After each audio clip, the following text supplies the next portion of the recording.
Dating ॲपवर fake महिला profile तयार करून तरुणांना हॉटेलमध्ये बोलवून महागड्या ड्रिंक व आवाजावे बिलच्या माध्यमातून फसवणूक करणाऱ्या आंतरराष्ट्रीय टोळीचा पर्दाफाश करण्यात आला आहे। या प्रकरणी पोलिसांनी एकूण 22 जणांना अटक केली आहे। फिर्यादी तरुणाची टिंडर ॲपवरून ओळख करून बोरिवलीत एका हॉटेलमध्ये बोलवण्यात आले।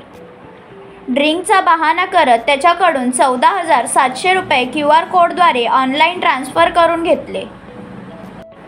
तांत्रिक तपासाच्या आधारे पोलिसांनी नवी मुंबईतील एका हॉटेलवर छापा टाकून दिल्ली, गाझियाबाद आणि उत्तर प्रदेश येथून आलेल्या 15 पुरुष व 6 महिलांना ताब्यात घेतले।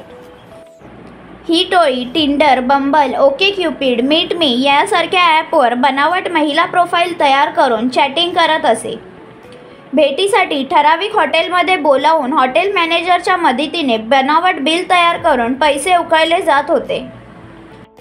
या कारवाईत 27 मोबाईल, एक पोर्टेबल प्रिंटर, स्वाईप मशीन असा 3,47,00,000चा मुद्देमाल जप्त करण्यात आला आहे। आरोपींनी मुंबईसह ठाणे, नवी मुंबई परिसरातही अशा प्रकारे अनेकांची फसवणूक केल्याचे तपासात समोर आले आहे।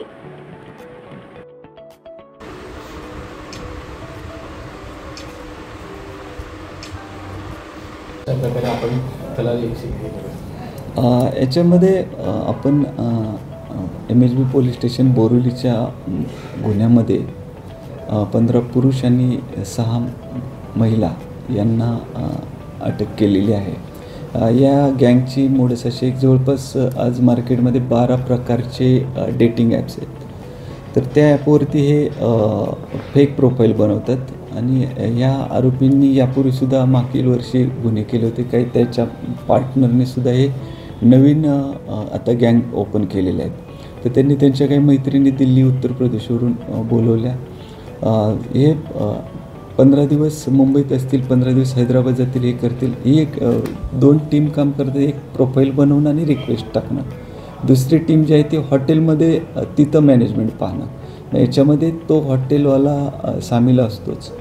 आपण जे आमच्याकडे दोन्ही गुन्हे झाले, दोन्ही हॉटेलचे जे मॅनेजर आहेत ते याच्यामध्ये सामील असल्याचं दिसून आलं। त्यांना आम्ही अटक केलेली आहे।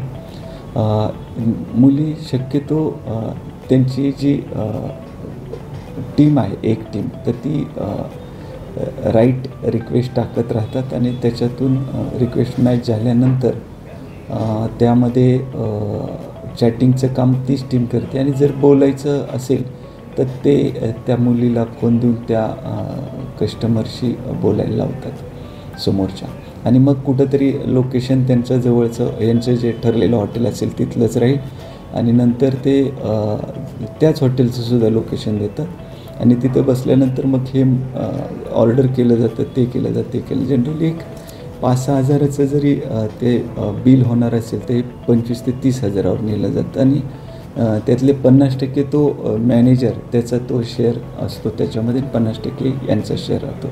तर अशा प्रकारे जवळपास रोज 4-5 ते कॉल अटेंड करतात आणि अशा प्रकारे ही फसवणूक सुरू आहे।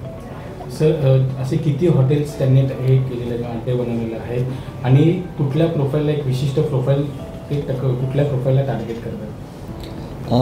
नाही, आता जनरली डेटिंग ॲपवर कोणी आपण पाहतो तर कोणी त्याच्यावरती सर्च करत असतात आणि ते त्यानुसार त्यांचं ते डेटिंगवर जाण्याचं ठरत असतं। बोरिवलीमध्ये पाहाल तर आपल्याकडे बोरिवली आणि मालाड आणि बांगूरनगर याच्यामध्ये 3 हॉटेल जे आहेत त्या ठिकाणी यांनी मॅनेजरशी टायअप केलेलं होतं। यामध्ये आपल्याला तक्रार प्राप्त होताच तेवढे सिरियसली आपण या घटनेकडे पाहिलं आणि ही गँग आपल्याला मिळालेली आहे। नवीन घडामोडी पाहण्यासाठी आजच आम्ही मुंबईकर 24 तासला लाईक करा, सबस्क्राईब करा आणि अपडेट रहा।